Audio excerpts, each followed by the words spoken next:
Alhamdulillah. Alhamdulillah nahmaduhu wa nasta'inuhu wa nastaghfiruhu wa nastahdihi wa nu'minu bihi wa natawakkalu alayhi. Wa na'udzu billahi min shururi anfusina wa min sayyiati a'malina. Man yahdihillahu fahuwal muhtad wa man yudlil falan tajida lahu waliyyan murshida. Ashhadu an la ilaha illallah wahdahu la sharika lahu. وأشهد أن نبينا محمدا عبده ورسوله أرسله بالهدى ودين الحق ليظهره على الدين كله ولو كره المشركون. اللهم صل على رسولك سيدنا محمد وعلى آل سيدنا محمد.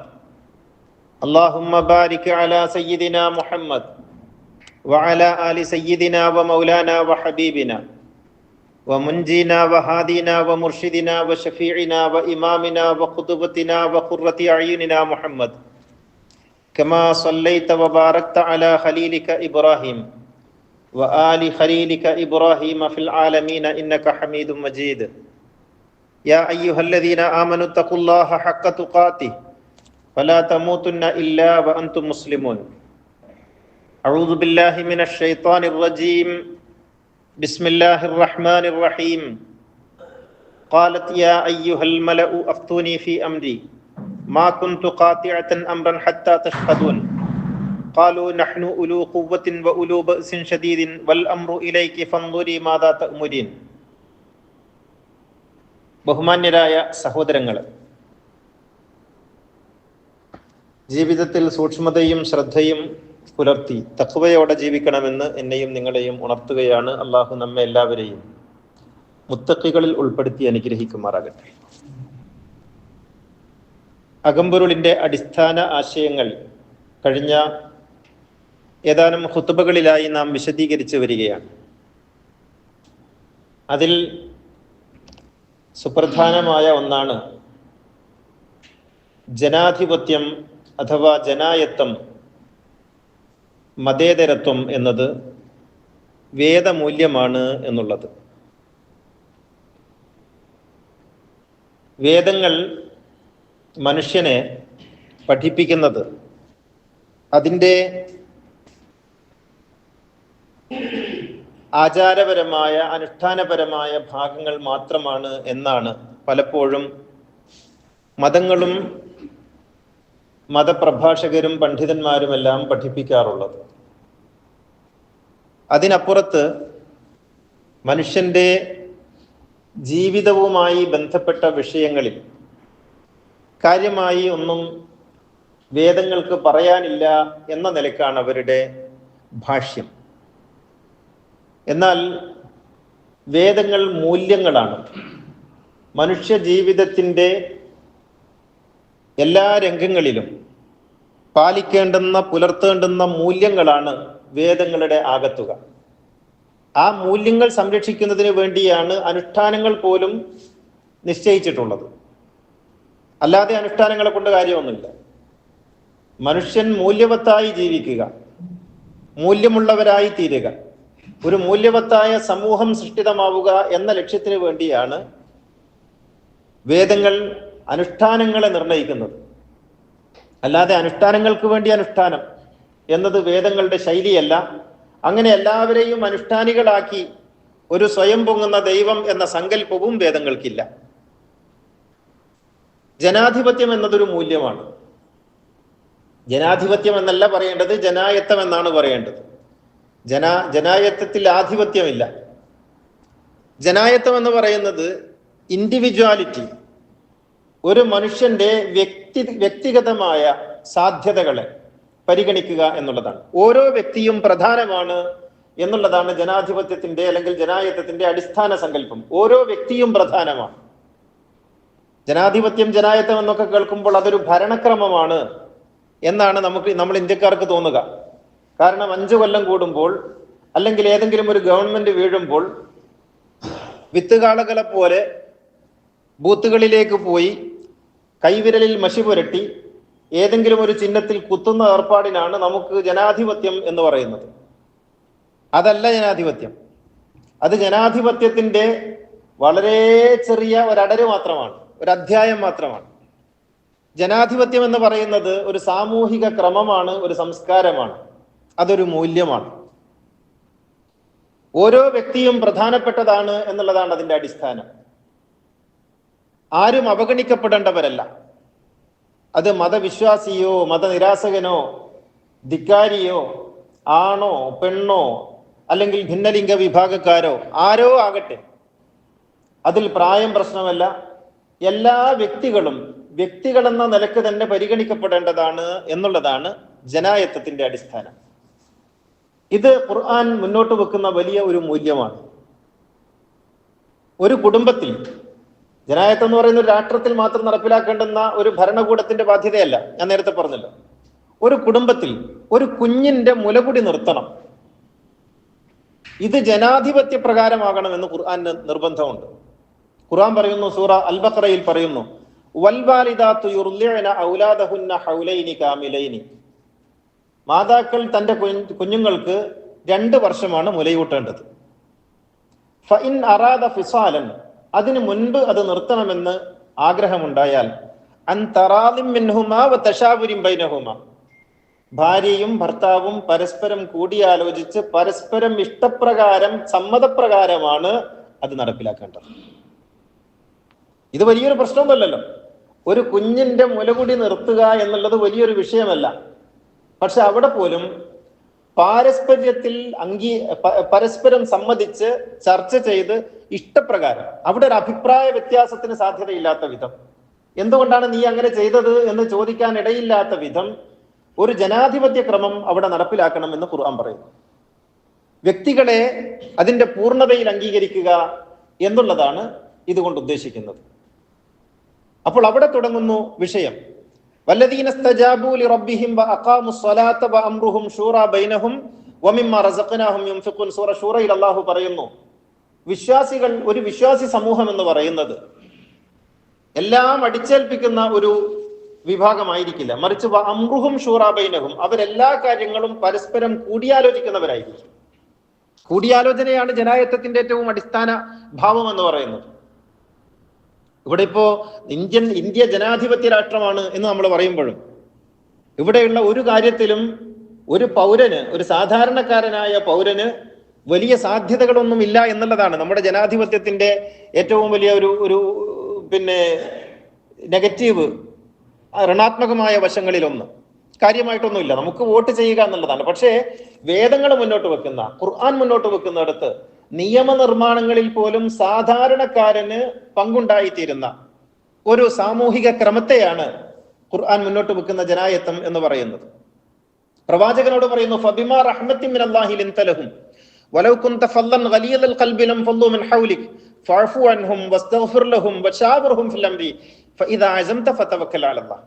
വിശ്വാസികൾ പ്രവാചകനെ കാണുന്നത് അള്ളാഹുവിൽ നിന്ന്, പ്രപഞ്ച സൃഷ്ടാവിൽ നിന്ന് നിരന്തരമായി വഹി ലഭിച്ചുകൊണ്ടിരിക്കുന്ന, വെളിപാട് ലഭിച്ചുകൊണ്ടിരിക്കുന്ന, ബോധനം ലഭിച്ചുകൊണ്ടിരിക്കുന്ന ഒരു മഹാഗുരു എന്നുള്ള നിലക്കാണ്.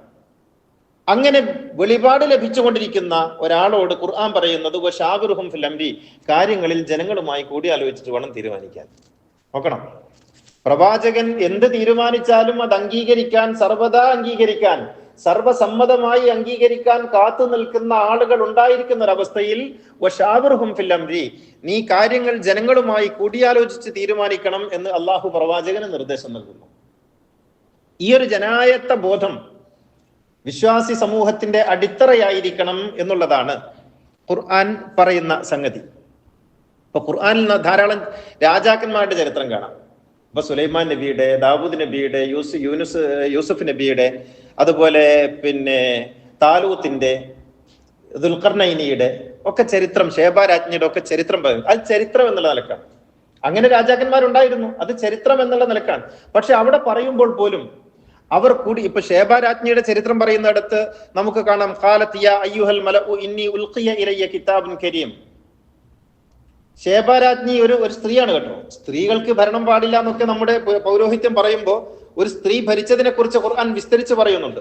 എന്നിട്ട് അവരുടെ ഭരണക്രമത്തെ കുറിച്ച് പറയുന്നിടത്ത് പറയുന്നു, അവർക്കൊരു കൂടിയാലോചനാ വേദിയുണ്ട്. രാജാക്കന്മാർക്ക് കൂടിയാലോചനാ വേദി ഉണ്ടാക്കേണ്ട കാര്യമൊന്നുമില്ല, രാജാക്കന്മാർക്ക് എന്തും തീരുമാനിക്കാം, അതിനാണല്ലോ രാജാവ് എന്ന് പറയുന്നത്.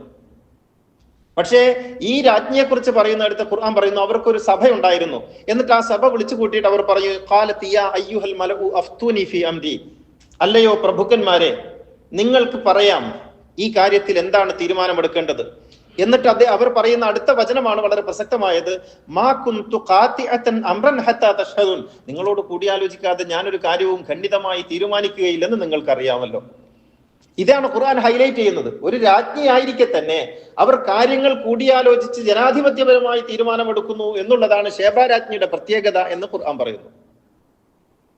അപ്പോൾ അത് രാജചരിത്രം എന്നത്, ചരിത്രം എന്നുള്ള നിലയ്ക്ക് ഖുർആൻ പറയുമ്പോഴും ഒരു സമൂഹത്തിൽ ഉണ്ടായിരിക്കേണ്ടത് രാജക്രമമല്ലെന്നും അത് ജനായത്ത ക്രമമാണെന്നും ഖുർആൻ ആദ്യാവസാനം പറയുന്നുണ്ട്. പ്രവാചകൻ പറഞ്ഞതായിട്ട് നമുക്ക് കാണാം, ഇദാ കാന ഉമറാഉക്കും ഖിയാറുക്കും വഅഗ്നിയാഉക്കും സുമഹാഉക്കും വഅംറുക്കും ശൂറാ ബൈനക്കും ഫളഹുൽ അർളി ഖൈറുൽ ലക്കും മിൻ ബത്നിഹാ. പ്രവാചകൻ പറയുന്നു, നിങ്ങളുടെ നേതാക്കളൊക്കെ ഏറ്റവും ഉത്തമ സ്വഭാവ ഗുണങ്ങളുള്ളവരായിരിക്കുക, നിങ്ങളിലെ ധനികർ ഉദാരമനസ്കരായിരിക്കുക, നിങ്ങളുടെ കാര്യങ്ങളൊക്കെ പരസ്പരം കൂടിയാലോചിക്കുന്ന ഒരു സാമൂഹിക ക്രമം ഉണ്ടായാൽ അതിനേക്കാൾ മെച്ചപ്പെട്ട ഒരു ലോകക്രമം വേറെയില്ല.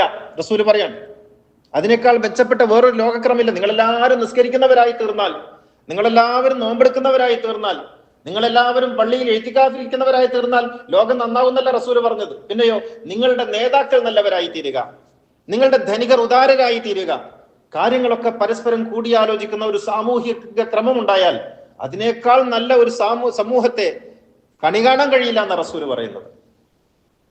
അപ്പോൾ ജനാധിപത്യത്തിന്റെ ഉന്നതമായ അവസ്ഥയെക്കുറിച്ചാണ് പ്രവാചകൻ പറയുന്നത്. ഓരോ വ്യക്തിയും അഭിപ്രായം പറയുന്ന, ഓരോ വ്യക്തിക്കും അഭിപ്രായ സ്വാതന്ത്ര്യം ഉണ്ടാകുന്ന ഒരു ക്രമം.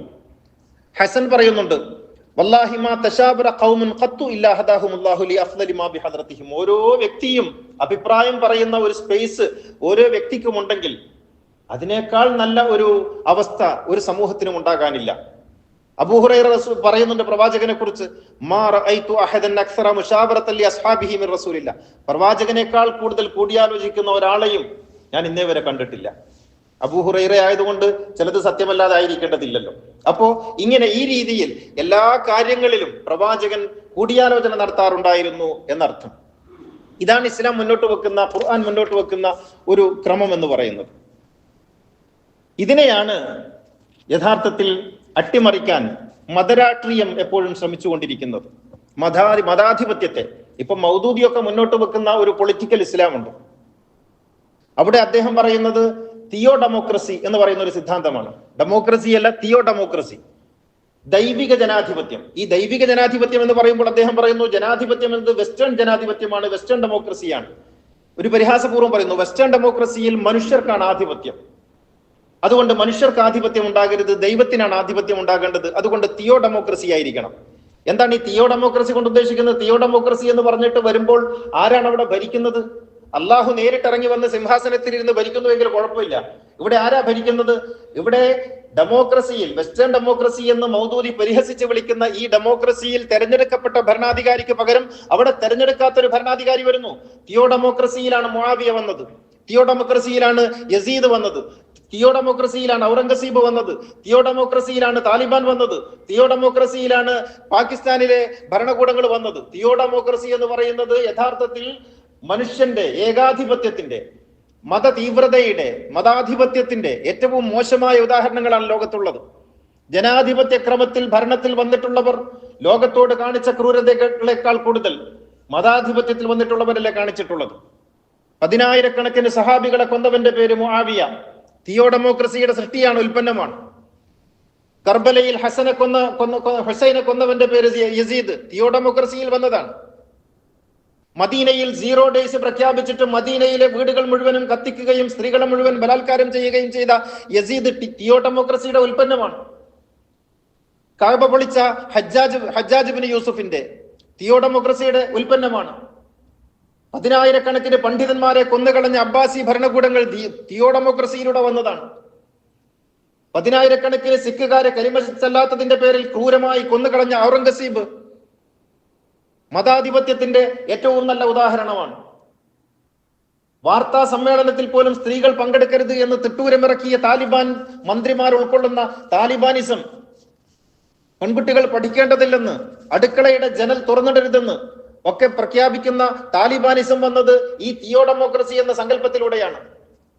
മുത്തവ ഭരണം, അങ്ങാടിയിലൂടെ വെറുതെ നടക്കുന്നവരെ പോലും ചാട്ടവാറ് കൊണ്ടടിച്ച് പള്ളിയിലേക്ക് കയറ്റുന്ന മുസ്ലിമാണോ മുസ്ലിം അല്ലേ എന്ന് പോലും നോക്കാതെ കയറ്റുന്ന മുത്തവായിസത്തിന്റെ ഉറവിടം തിയോ ഡെമോക്രസിയാണ്. അപ്പോൾ തിയോ ഡെമോക്രസി എന്ന് പറയുന്നത് ജനാധിപത്യത്തെ ഇല്ലാതാക്കലാണ്. മതാധിപത്യം എന്ന് പറയുന്നത് മനുഷ്യന്റെ എല്ലാ സ്വാതന്ത്ര്യങ്ങളെയും ഖുർആൻ മുന്നോട്ട് വെക്കുന്നത് മനുഷ്യന് മതത്തെ സ്വീകരിക്കാനും മതത്തെ നിരാകരിക്കാനുമുള്ള അവകാശത്തെ പറഞ്ഞുകൊണ്ടാണ്. മതത്തെ നിരാകരിക്കാൻ അവകാശമുണ്ട്, മതത്തെ സ്വീകരിക്കാനുള്ളത് പോലെ തന്നെ മതത്തെ നിരാകരിക്കാനുള്ള അവകാശമുണ്ട്. പരലോകത്ത് അള്ളാഹു ശിക്ഷിക്കുകയോ രക്ഷിക്കുകയോ സ്വർഗം കൊടുക്കുകയോ നരകത്തിലിടുകയോ എന്തോ ചെയ്യട്ടെ, അത് അള്ളാഹുവിന്റെ കാര്യമാണ്. ഇവിടെ മതത്തെ സ്വീകരിക്കുക, മതത്തെ നിരാകരിക്കുക, ഇത് രണ്ടും മനുഷ്യന് അള്ളാഹു നൽകുന്ന സ്വാതന്ത്ര്യമാണ്. നിങ്ങൾക്ക് വേണമെങ്കിൽ വിശ്വാസിയാകാം, അല്ലെങ്കിൽ നിങ്ങൾക്ക് നിഷേധിക്കാം. ഖുർആൻ പറയുന്നു അങ്ങനെ വിശ്വസിക്കാനും നിഷേധിക്കാനുമുള്ള സ്വാതന്ത്ര്യത്തോടു കൂടിയാണ് മനുഷ്യൻ ഇവിടെ ജനിച്ചിട്ടുള്ളത്.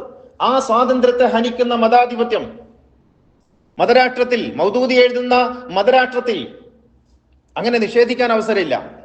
നിങ്ങൾക്കുള്ളിലേക്ക് കയറാൻ, പുറത്തു പോകാൻ പാടില്ല.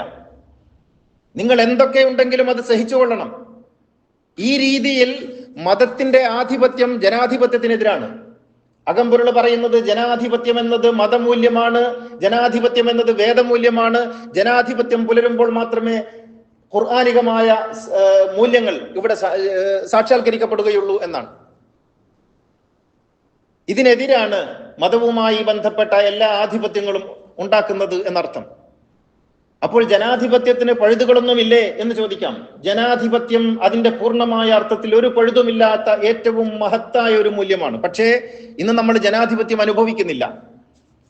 ഇന്ത്യയിൽ ജനാധിപത്യം നമ്മൾ അനുഭവിക്കുന്നില്ല. അതുകൊണ്ട് ജനാധിപത്യം എന്ന് കേൾക്കുമ്പോഴേക്കും നമുക്ക് ജനാധിപത്യത്തിന്റെ ഏറ്റവും മോശമായ അവസ്ഥകളെ കുറിച്ച് നാം ചിന്തിച്ചെന്ന് വരും. പക്ഷേ ഇന്ത്യയിൽ തെരഞ്ഞെടുപ്പ് രാഷ്ട്രീയമാണ് ജനാധിപത്യം എന്ന തെറ്റിദ്ധാരണയിൽ നിന്നുകൊണ്ടാണ് നമ്മൾ അങ്ങനെ ചിന്തിക്കുന്നത്. ജനാധിപത്യം എന്ന് പറയുന്നത് അതിന്റെ സാധ്യതകളെ എല്ലാ അർത്ഥത്തിലും ഉപയോഗപ്പെടുത്തിക്കൊണ്ടുള്ള ഒരു ജനായത്ത ക്രമം വന്നാൽ തീർച്ചയായും ഓരോ മനുഷ്യനും സന്തോഷവാനായിരിക്കും.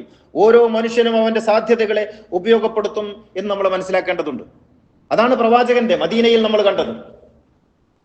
പ്രവാചകന്റെ മദീന എന്ന് പറയുന്നത് യഹൂദന് യഹൂദനായി, ക്രൈസ്തവന് ക്രൈസ്തവനായി, മതവിശ്വാസിക്ക് മതവിശ്വാസിയായി, മതം നിരസിക്കുന്നവന് മതം നിരസിച്ചുകൊണ്ട് അവനവന്റേതായ ബോധ്യത്തിലും തലത്തിലും ജീവിക്കാനുള്ള പൂർണ്ണമായ സ്വാതന്ത്ര്യം, എന്നാൽ സമൂഹത്തിന്റെ കെട്ടുറപ്പിനെ ബാധിക്കാത്ത വിധത്തിൽ അവന്റെ സ്വാതന്ത്ര്യം വിനിയോഗിക്കാമെന്ന സാധ്യതയാണ് പ്രവാചകൻ മദീനയിൽ കാണിച്ചു കൊടുത്തത്. ആ ഒരു സാധ്യതയാണ് യഥാർത്ഥത്തിൽ ഉണ്ടാകേണ്ടത്. അല്ലാതെ മുല്ലായിസത്തിന്റെ, ഇപ്പൊ മ്യാൻമറിൽ നമ്മൾ കണ്ടല്ലോ, മ്യാൻമർ ബുദ്ധമതത്തിന്റെ ഏറ്റവും ക്രൂരമായ, ആ സന്യാസിമാരുടെ ഏറ്റവും ക്രൂരമായ മുഖം നമ്മൾ മ്യാൻമറിൽ കണ്ടു. അവിടെ എന്താണ് അവർ ചെയ്യുന്നത് എന്നതുപോലും ബോധമില്ലാതെ ഒരു തരം ലഹരി ബാധിച്ചവരെ പോലെ ബുദ്ധ സന്യാസിമാർ അവിടം രക്തക്കളമാക്കുന്നതാണ് നമ്മൾ കണ്ടത്. മതാധിപത്യം വന്നാൽ ബുദ്ധമതമാകട്ടെ, ഇസ്ലാം മതമാകട്ടെ, ക്രിസ്തു മതമാകട്ടെ, യഹൂദ മതമാകട്ടെ, മതാധിപത്യം വന്നാൽ അതിന്റെ ഏറ്റവും മോശമായ മുഖമാണ്, ഏറ്റവും ക്രൂരമായ മുഖമാണ് ലോകത്തിന് വെളിപ്പെടുത്തുക എന്നുള്ളത് നിരവധി സംഭവങ്ങളിലൂടെ നമുക്കറിയാവുന്നതാണ്. ഇന്ത്യയിൽ നമ്മളിപ്പോൾ കണ്ടുകൊണ്ടിരിക്കുന്നത് അതാണ്. ലോകത്തെല്ലായിടത്തും അങ്ങനെയാണ്. അപ്പോൾ മതാധിപത്യമല്ല വേണ്ടത്, ദൈവാധിപത്യമല്ല വേണ്ടത്, ഇവിടെ വേണ്ടത് ജനാധിപത്യമാണ്. ഓരോ പൗരനും ഓരോ വ്യക്തിയും പ്രധാനമായി തീരുന്ന ഒരു ആധിപത്യ ക്രമമാണ് വേണ്ടത്. അത് കേവലം ഒരു ഭരണക്രമമല്ല. അത് നമ്മുടെ വീട്ടിന്റെ അകത്ത്, നമ്മുടെ കൂട്ടായ്മയിൽ, നമ്മുടെ സമൂഹത്തിൽ നാം എവിടെയൊക്കെ ജീവിക്കുന്നുവോ അവിടങ്ങളിലൊക്കെയും പാലിക്കേണ്ടുന്ന ഒരു സാമൂഹ്യ ക്രമത്തിന്റെ, ഒരു സംസ്കാരത്തിന്റെ പേരാണ് എന്നർത്ഥം. അല്ലാഹു അനുഗ്രഹിക്കുമാറാകട്ടെ. അഖൂലു ഖൗലി ഹാദാ വഅസ്തഗ്ഫിറുല്ലാഹൽ അലീം ലി വലക്കും വഅസ്തഗ്ഫിഹി അന്നി വഅൻകും വഅൻ ജമീഇൽ മുസ്ലിമീന വൽ മുഅ്മിനീന അജ്മഈൻ ഫസ്തഗ്ഫിറുഹു ഇന്നഹു ഹുവൽ ഗഫൂറുർ റഹീം. അൽഹംദുലില്ലാഹില്ലദീ ഹദാനാ ലിഹാദാ വമാ കുന്നാ ലിനഹ്തദിയ ലൗലാ അൻ ഹദാനല്ലാഹ്.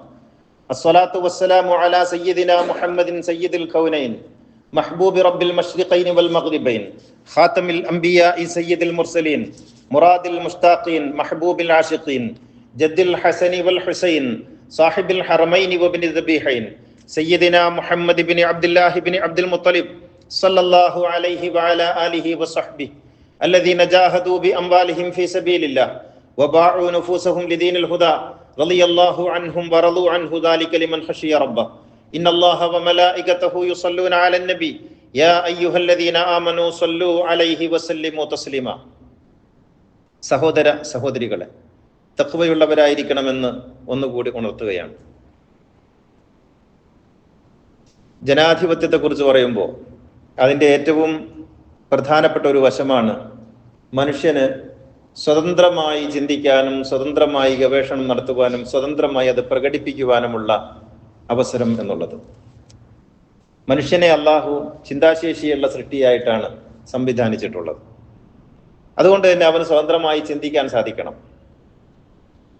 പക്ഷേ ഇസ്ലാമിക ലോകത്ത് ചിന്താ സ്വാതന്ത്ര്യത്തെ അതിശക്തമായി കൂച്ചുവിലങ്ങിടുന്ന, അതിനെ നിയന്ത്രിക്കുന്ന ഒരു രീതിശാസ്ത്രമാണ് നാം കണ്ടുവരുന്നത്. ഹിജ്റ 3-ാം നൂറ്റാണ്ടിന് ശേഷം എല്ലാ ഇജ്തിഹാദുകളെയും ഗവേഷണങ്ങളെയും പൂർണ്ണമായി തടഞ്ഞുകൊണ്ടുള്ള ഒരു നിലപാടാണ് സ്വീകരിച്ചിട്ടുള്ളത്. അത് സുന്നി ഷിയ വ്യത്യാസമൊന്നുമില്ല. 4 മദ്ഹബുകൾ എന്ന് നമ്മൾ പറയുന്ന മദ്ഹബുകൾ, 4 നിരവധി മദ്ഹബുകൾ ഉണ്ടായിട്ടുണ്ട്. അതിൽ അതിജീവിച്ച് വന്നിട്ടുള്ള 4 പ്രധാനപ്പെട്ട മദ്ഹബുകൾ: ഹനഫി, ഷാഫി, ഹംബലി, മാലിക്കി. ഈ 4 മദ്ഹബുകൾ. അതുകൂടാതെ ലാഹിരി മദ്ഹബുകളൊക്കെ ഉണ്ട്. പക്ഷേ അതിജീവിച്ച് വന്നിട്ടുള്ള നിലനിൽക്കുന്ന പ്രധാനപ്പെട്ട 4 മദ്ഹബുകൾ സുന്നി ലോകത്ത് ഇതാണ്. ഈ 4 മദ്ഹബുകളുമായി ബന്ധപ്പെട്ട് പിൽക്കാലത്ത് രൂപപ്പെട്ടിട്ടുള്ള ധാരണകൾ എന്ന് പറയുന്നത് എഴുതി വെച്ചിട്ടുള്ള രേഖകൾ എന്നുള്ള അർത്ഥത്തിലാണ്. ഇനി ആരും സ്വതന്ത്രമായി ഇജ്തിഹാദ് നടത്തരുത്. ഈ 4 പണ്ഡിതന്മാർ നടത്തിയത് നടത്തി, അല്ലെങ്കിൽ നിരവധി പണ്ഡിതന്മാർ നടത്തിയത് നടത്തി. ഇനിയൊരു മദ്ഹബ് ഉണ്ടായിക്കൂടാ. ഇനിയൊരു ചിന്ത, സ്വതന്ത്രമായ ചിന്ത പാടില്ല. ഇനി അങ്ങനെ ആർക്കെങ്കിലും ഗവേഷണം ചെയ്യണമെന്നുണ്ടെങ്കിൽ മദ്ഹബിനകത്ത് ഗവേഷണം ചെയ്യാം. ഇങ്ങനെ സ്വതന്ത്രമായി ഉള്ള എല്ലാ സാധ്യതകളെയും നിരാകരിച്ചുകൊണ്ട് ഇനിയൊരു ഇജ്തിഹാദ് പാടില്ല എന്നുള്ള നിലക്ക് ഇജ്തിഹാദിന്റെ എല്ലാ വഴികളും അടച്ചു കളഞ്ഞു എന്നുള്ളതാണ് ജനാധിപത്യം എത്രത്തോളം ഈ പൗരോഹിത്യം നിഷേധിച്ചു എന്നുള്ളതിന്റെ തെളിവ്. അങ്ങനെ ഒരിക്കലും പാടില്ല, ഗവേഷണം പാടില്ല. പിന്നെ നിങ്ങൾക്ക് വേണമെങ്കിൽ മദ്ഹബിനകത്ത് ഗവേഷണമാകാം. തഖ്ലീദാണ് അടിസ്ഥാനം, ഇജ്തിഹാദല്ല. നിങ്ങൾ മുജ്തഹിദ് ആകരുത്, നിങ്ങൾ ഗവേഷകനാകരുത്. നിങ്ങൾക്ക് തഖ്ലീദ് ചെയ്യാം, നിങ്ങൾക്ക് ഒരാളെ അന്ധമായി പിൻപറ്റാം. ഇത് ഖുർആനിക ശാസനയുടെ നേർവിരുദ്ധമാണ്. നിങ്ങൾ ആരെയും പിൻപറ്റരുത്, നിങ്ങൾ ചിന്തിക്കണമെന്ന് ഖുർആൻ പറയുമ്പോൾ നിങ്ങൾ ചിന്തിക്കരുത്, നിങ്ങൾ അനുധാവനം ചെയ്യുകയാണ്, പിൻപറ്റുകയാണ് വേണ്ടത് എന്ന് പൗരോഹിത്യം നമ്മെ പഠിപ്പിക്കുന്നു. ഈ ഒരു കാര്യം ആലോചിച്ചാൽ നമുക്ക് മനസ്സിലാക്കാൻ കഴിയും, മനുഷ്യന് ചിന്താ സ്വാതന്ത്ര്യമില്ലാത്ത ഒരിടത്തും ജനാധിപത്യം പുലരുകയില്ല. സ്വതന്ത്രമായി പ്രവാചകൻ ഇതിന് എത്രത്തോളം വികസിപ്പിച്ചിട്ടുണ്ടെന്ന് ചോദിച്ചാൽ, പ്രവാചകൻ പറഞ്ഞു, നിങ്ങൾക്ക് ഗവേഷണം ചെയ്യാം. ഗവേഷണം ചെയ്തിട്ട് ശരിയാണ് കണ്ടെത്തിയതെങ്കിൽ നിങ്ങൾക്ക് 2 പുണ്യമാണുള്ളത്. ഇനി നിങ്ങൾ തെറ്റിലേക്കാണ് എത്തിച്ചേർന്നതെങ്കിലും നിങ്ങൾക്കൊരു പുണ്യമുണ്ട്. ഗവേഷണം നടത്തി എന്നുള്ളതാണ് ആ പുണ്യം. അപ്പോ പ്രവാചകൻ പറയുന്നത് നിങ്ങൾ ഗവേഷണം നടത്തിയിട്ട് ശരിയിലേക്ക് എത്തിച്ചേരണമെന്നല്ല. അങ്ങനെ എല്ലാവരും ഗവേഷണം ചെയ്താൽ എത്തിച്ചേരുമെന്നുമല്ല. അങ്ങനെ ഗവേഷണം ചെയ്യുക എന്നുള്ളതാണ് നിങ്ങളുടെ ബാധ്യത. ഓരോ മനുഷ്യനോടുമാണ് പറയുന്നത്, ഓരോ വ്യക്തിയോടുമാണ് പറയുന്നത്. നിങ്ങൾ വലിയ പണ്ഡിതനാകണം, നിങ്ങൾ ഒരുപാട് കാര്യങ്ങൾ അറിയുന്നയാളാകണം എന്നൊന്നുമല്ല. മനുഷ്യനാണെങ്കിൽ, ചിന്താശേഷി ഉണ്ടെങ്കിൽ നിങ്ങൾ ചിന്തിക്കുക എന്നുള്ളത് നിങ്ങളുടെ മൗലികമായ ധർമ്മമാണ്, മൗലികമായ കടമയാണ്. അങ്ങനെ ചിന്തിച്ചിട്ട് നിങ്ങൾ ശരിയല്ലാത്തതിൽ എത്തിച്ചേരുമോ എന്നല്ല പേടി. എത്തിച്ചേർന്നോട്ടെ, എങ്കിൽ പോലും അതൊരു പുണ്യമാണ്. കാരണം മനുഷ്യൻ എന്ന നിലക്കുള്ള നിങ്ങളുടെ ധർമ്മം നിങ്ങൾ നിർവഹിച്ചു എന്നുള്ളതാണ്. മനുഷ്യൻ എന്നുള്ള നിലക്കുള്ള ധർമ്മമാണത്. ഞങ്ങൾ അങ്ങനെ ചിന്തിച്ചാൽ തെറ്റിപ്പോയിക്കോട്ടെ, അതിനും പുണ്യമുണ്ട്. ഇതാണ് പ്രവാചകൻ പറയുന്നത്. അപ്പോൾ ചിന്തിക്കുക എന്നുള്ളത്, പഠിക്കുക എന്നുള്ളത് മൗലികമായ അവകാശമായിട്ട് ഖുർആൻ, പ്രവാചകൻ നമുക്ക് നൽകിയിട്ടുള്ളതാണ്. ചിന്തിക്കാൻ എവിടെയൊക്കെ സാധ്യതയുണ്ടോ അവിടങ്ങളിലൊക്കെ ചിന്തിക്കണം. അങ്ങനെ ചിന്തിച്ച് കണ്ടെത്തുന്നതാണ് ബോധ്യം. അവിടെയാണ് നമുക്ക് ഉറച്ചു നിൽക്കാൻ കഴിയുക. അല്ലാതെ അന്ധമായി അനുധാവനം ചെയ്യുന്നിടത്ത് സംതൃപ്തമല്ലല്ലോ. മനുഷ്യന്റെ മനസ്സ് സംതൃപ്തമാകണമെങ്കിൽ ബോധ്യമുണ്ടാകണമല്ലോ. പക്ഷേ നിർഭാഗ്യകരമെന്ന് പറയട്ടെ, മതവിശ്വാസികളിൽ 90%-ലേറെയും, ഈ ഞാൻ ശതമാനത്തിന്റെ കണക്ക് പറയുന്നിടത്ത് കയറി വരണ്ട, ഞാൻ പറയുന്നത് ബഹുഭൂരിഭാഗവും അന്ധമായി അനുധാവനം ചെയ്യുന്ന, സംതൃപ്തമല്ലാത്ത, ചാഞ്ചല്യ മനസ്കരായി ജീവിക്കുന്നവരാണ്. സ്വന്തമായ ബോധ്യത്തിന്റെ അടിസ്ഥാനത്തിൽ മതത്തെയും വേദത്തെയും അനുധാവനം ചെയ്യുന്നവർ, പിന്തുടരുന്നവർ വളരെ വളരെ കുറവാണ് എന്ന് നമുക്ക് കാണാൻ കഴിയും. ചിന്തിക്കുക എന്നുള്ളതാണ് മനുഷ്യന്റെ ധർമ്മം. ചിന്തിക്കുക എന്നുള്ളതാണ് മനുഷ്യൻ എന്ന വിലാസത്തിന് ഒരാളെ അർഹനാക്കി തീർക്കുന്നത്. ചിന്തിക്കുന്നില്ലെങ്കിൽ അവൻ മനുഷ്യനല്ല എന്നാണ് മനസ്സിലാക്കേണ്ടത്. രണ്ടു കാലിൽ എഴുന്നേറ്റ് നിൽക്കുന്ന ഒരു മാംസകഷ്ണം ആയതുകൊണ്ട് മാത്രം മനുഷ്യനാകുന്നില്ല. ചിന്തിച്ച് കണ്ടെത്തേണ്ടതാണ് വേദങ്ങളുടെ സാരവും അതിന്റെ അകമ്പൊരുളും. അള്ളാഹു അനുഗ്രഹിക്കുമാറാകട്ടെ. അല്ലാഹുമ്മ ഗ്ഫിർ ലിൽ മുഅ്മിനീന വൽ മുഅ്മിനാത്ത് വൽ മുസ്ലിമീന വൽ മുസ്ലിമാത്ത് അൽഅഹ്യാഇ മിൻഹും വൽ അംവാത്ത് ഇന്നക മുജീബുദ് ദഅവാതി വഖാദിൽ ഹാജാത്ത് طيب ثراهم واجعل الجنة مأواهم ربنا آتنا في الدنيا حسنة وفي الآخرة حسنة وقنا عذاب النار ربنا اغفر لنا ولإخواننا الذين سبقونا بالإيمان ولا تجعل في قلوبنا غلا للذين آمنوا ربنا إنك رؤوف رحيم وآخر الدعاء الحمد لله.